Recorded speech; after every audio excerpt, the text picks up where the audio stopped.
Olá, aqui é Alexandre Figueiredo, esta é mais uma edição do TV Linhaça. Pedimos para que vocês se inscrevam no nosso canal, que apertem o sino, deem um like, compartilhem e ajudem a divulgar o nosso canal, que precisa ter mais seguidores. E não deixe de comprar os livros Pelas Entranhas da Cultura Rock e Música Brasileira e Cultura Popular em Crise, que estão lá na Amazon. É só clicar em cada um dos títulos e adquirir o livro. Cada livro é só escolher entre o e-book e o livro impresso. Vamos lá. Reflexões sobre o problema da cultura após a saída de Regina Duarte. Esse é o tema de hoje. E aí começamos refletindo diante da constrangedora performance de Regina Duarte como secretária de Cultura, né? E realmente ela poderia, pelo menos, mesmo dentro de um viés ultraconservador, ela poderia ter tido algum empoderamento, alguma força, alguma proposta, ainda que dentro dessa perspectiva. Mas realmente aquilo foi tão constrangedor e mostra uma coleção de episódios patéticos do governo Jair Bolsonaro.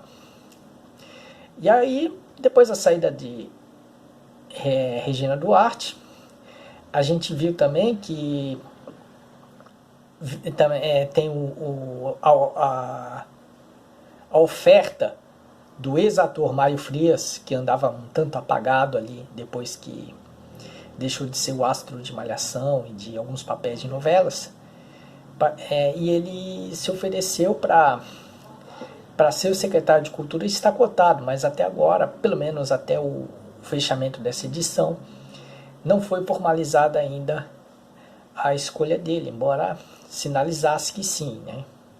Só que é um sujeito também sem expressão na área de cultura. E aí a gente vai ver como é que vai ser, né?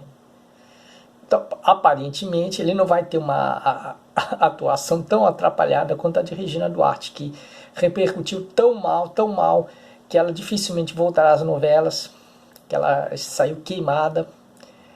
Inventaram um cargo inexistente na Cinemateca Brasileira. Eu até fiquei apreensivo, porque tem que manter a Cinemateca, tem que manter aquele acervo raríssimo de filmes, alguns deles bem antigos, que precisam ser mantidos, que são o nosso patrimônio. E aí Regina ia para a Cinemateca e ficava apreensivo, como é que vai ser, né? Vai ser o desmonte da entidade? Então, para mim foi um momento de apreensão, né? Porque não se guarda, dificilmente se tem esse interesse de guardar acervos da nossa cultura, e Regina Duarte já surgiu numa época em que tínhamos um grande acervo de televisão que em boa parte se perdeu por diversos aspectos, incêndios, desgravação, tudo mais, né? Que é uma memória televisiva que poderia ter salvo a nossa cultura da mediocrização reinante que a gente tem. Talvez a televisão do começo dos anos 60 pudesse oferecer subsídios para que a tradição, a cultura televisiva não tivesse essas aberrações que a gente vê hoje.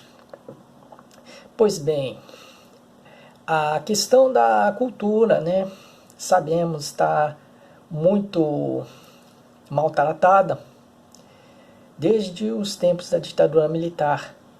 E, por incrível que pareça, em boa parte a culpa é das esquerdas, porque as esquerdas, como elas se aliaram com as forças do atraso, com muitos direitistas convictos, e aliaram assim como se fosse do clube. Ou seja, gente muito pior do que certos centro-direitistas ou centros que falam mal. Como eu falei ali, as esquerdas falam mal de um Felipe Neto que demonstra alguma autocrítica, mas, no entanto, chegaram a acolher Fernando Collor de Mello como se ele fosse da turma das esquerdas. E sabemos do papel histórico que Fernando Collor teve na sua disputa com Lula nas eleições de 1989. Eu cheguei a escrever nos meus blogs antes, que antes eu tinha o Quilociclo e tinha o Mingau de Aço. Eram propostas separadas, né, que hoje se juntaram ao Linhaça Atômica. Então, cheguei a escrever que o Fernando Collor era visto como duas pessoas. Primeiro, o ex-presidente, e o segundo, o senador. Né? O ex-presidente era o símbolo da direita, da manipulação política, do poder da Globo, etc. E o senador Fernando Collor já era o crítico da Veja, era o amigo de Lula, era o esquerdista corajoso. Mas esse papel de suposto esquerdista de Fernando Collor foi apenas um jogo de cena, uma forma dele obter vantagens e promoção pessoal para isso. Então, culturalmente, as esquerdas erraram, acolheram o funk, acolheram até mesmo o sertanejo, que tinha seus tucanos e bolsonaristas. Recentemente, as esquerdas ainda manifestaram um certo apreço ao Chitãozinho e Chororó, que eles são tucanos históricos, não são latifundiários, eles não têm a menor representatividade com as forças camponesas de esquerda. E aí vem um blogueiro de esquerda, tem uma simpatia, vai ouvindo gravação de Chitãozinho e Chororó, não digo Evidências, né, que é a música mais batida, gravada pela dupla, mas outras canções ali, aí é bastante lamentável isso, né? As esquerdas não desenharam uma perspectiva cultural própria, não debateram a cultura, e aí deixaram que, através disso, abrisse o caminho para que oposicionistas ao PT,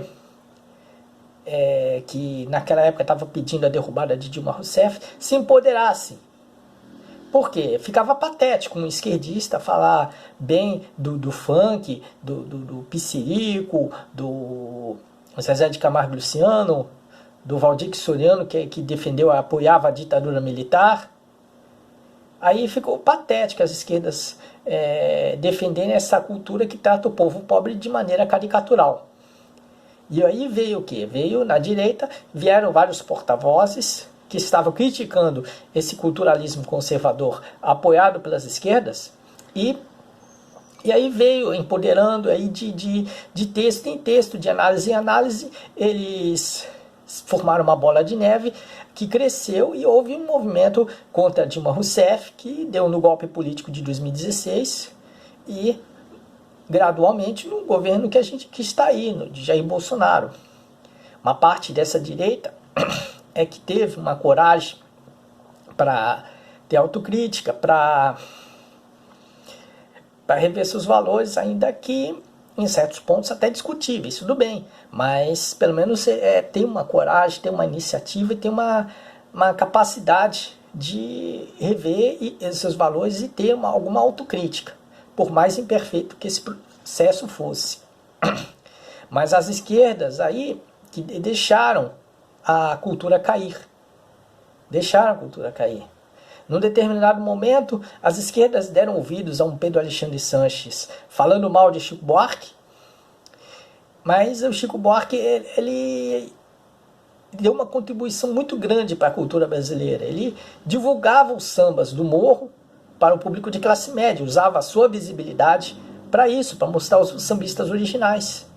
E aí o Chico Buarque foi taxado de oportunista, de coronel da Fazenda Modelo e tudo mais. Enquanto isso, o funk, que está lá apoiado por Luciano Huck, ele era defendido pelas esquerdas que não percebiam que os funkeiros apunhalavam as esquerdas pelas costas e comemoravam tudo na Globo. Então, esse culturalismo conservador, da bregalização, do popularesco, as esquerdas apoiaram e, com isso, fizeram o setor da cultura cair gradualmente, com o fim do Ministério da Cultura, com o incêndio do Museu Nacional, né, com as lágrimas de crocodilo que a intelectualidade pró-brega faz com os mortos da MPB, como Moraes Moreira, como Aldir Blanc, como Walter Franco, como Tunay e outros também, recentemente. Né, também a Cláudia Telles. Ou o mesmo Ciro Pessoa, que é do Rock Brasil, mas o Rock Brasil com alguma identificação também com a MPB de vanguarda. Então, e no que se diz a literatura, a perda do Sérgio Santana, porque na bregalização cultural, quem é o Sérgio Santana? O Sérgio Santana é um ninguém que aparece nas páginas de literatura nos jornais. Os funkeiros não conseguem ler lista de compras ou bula de remédio. Então, esse culturalismo conservador apoiado pelas esquerdas fez a cultura cair e, de alguma forma, isso fez com que ídolos midiáticos como Alexandre Frota, Luciano Huck, como João Dória Júnior e a própria Regina Duarte se tornassem membros da política brasileira. Isso é o que o tal do combate ao preconceito da intelectualidade pró-brega resultou. Porque essa intelectualidade pró-brega, ela empurrava para as esquerdas valores e paradigmas culturais que eram difundidos até pelo SBT. Pelo SBT lá de Silvio Santos. Toda a preguiça ali que aparecia no programa Silvio Santos aparecia aí foi jogada para as páginas de fórum, de caros amigos, de Carta Capital. E aí o que vemos? A cultura caiu. E agora o que vamos ter? Mário Frias como secretário de Cultura, um ex-ator de Malhação, de pouca expressão, de pouca visibilidade. Ele não equivale a 1% do que é um Cauã Raymond, que apesar de galã, pelo menos luta para mostrar o seu talento em diversas produções, até em papéis arriscados. Ou Lázaro Ramos, que é uma verdadeira usina de criatividade, um sujeito bastante versátil e cheio de ideias na mente para trabalhar. Lázaro Ramos é um cara com uma cultura enorme ali para mostrar para as pessoas, dentro da mente dele, da criatividade e do talento inigualável que ele tem. Então, temos uma cultura boa, mas essa cultura boa foi deixada de lado, menosprezada. Aí por isso que a gente tem subcelebridades, temos os tais influenciadores digitais, temos uma cultura mais rasteira, uma literatura analgésica, água com açúcar que não tem compromisso de transmitir conhecimento, temos uma tradição de teses acadêmicas, de pós-graduação que discrimina o senso crítico. E são esses problemas diversos que enfrenta a cultura no nosso país, onde a arte e o conhecimento são deixados de lado, ficam em último plano. O que tem é o faz de conta dos sertanojos, dos sertanejos, dos pagodeiros bregas dos anos 90, regravarem MPB como se isso resolvesse alguma coisa. Como se resolvesse alguma coisa, se Teu Gixó gravar Clube da Esquina e Teu Jobim. Ou Alexandre Pires, agora, tardiamente, fingir ser um pastiche de Wilson Simonal. Isso não resolve, porque a criatividade, ela acaba sendo deixada até no escanteio, ali por fora, até jogada no lixo. E esse funk, que é uma grosseria sonora, aí foi defendida pelas esquerdas. Resultado, as esquerdas acabaram deixando, através da cultura, entre outros motivos também, porque não foi só um único motivo que propiciou o golpe político de 2016, mas foram vários motivos, e as esquerdas deixaram isso por vários motivos, sim, mas a cultura está um deles, da tal falácia do combate ao preconceito, que na verdade forçava a aceitação de formas preconceituosas de suposta expressão popular. E aí, por isso a cultura tornou-se vulnerável, e a intelectualidade pró-brega nem Lei Rouanet tem mais para financiar os seus coletivos, seus grupinhos, seus bloquezinhos, seus farofafás, suas ligas do funk, seus coletivos breganejos ali, ou, para não dizer, um DVD de um Inimigos da HP, ou de um Chacabum.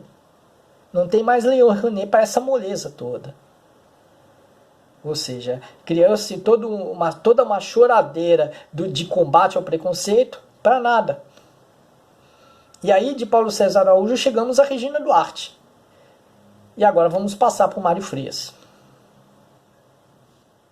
Né? As esquerdas precisam pensar nisso, em vez de se recusar a ter autocrítica.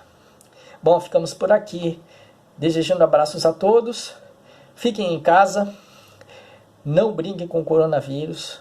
Só saiam quando for necessário, e mesmo assim tomando muito cuidado. Bom, até o próximo vídeo.